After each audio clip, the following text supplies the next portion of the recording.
Okay, James, today we're looking at dominance and the area of concentration control. Yes, and very complicated it is, if I might say so.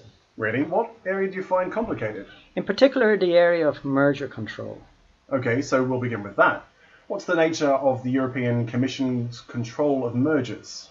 The European Commission exercises control by the way of a notification procedure where the parties have to supply the Commission with the information necessary to allow it to carry out an analysis of the anti-competitive effect of the merger operation.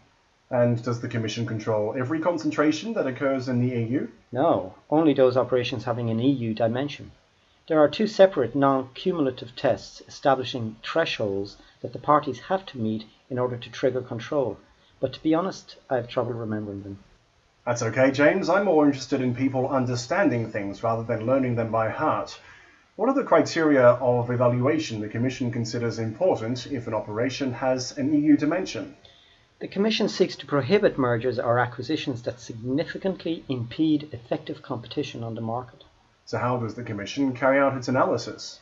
The first thing the Commission does is to define the relevant market. Then the Commission tries to establish the level of market power held by the merging parties, pre- and post-merger. This will involve an assessment of entry barriers on the market and that type of thing. The third step involves the Commission studying the likely competitive effect of the merger. Okay, good, James. Now, can you tell me what is a dominant position in the context of Article 102 TFEU? I guess a dominant position is the possession of a degree of economic strength that allows an undertaking to act independently as regards its competitors or customers. Excellent, James. And how do we measure dominance?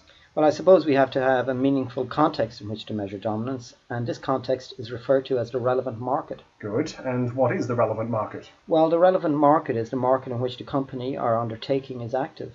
It is divided up into the relevant product market and the relevant geographic market.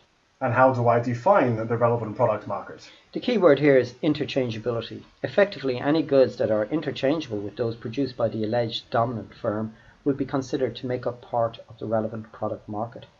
Then, once we have defined that market, the Commission measures the company's market share to see if it is in a position of dominance.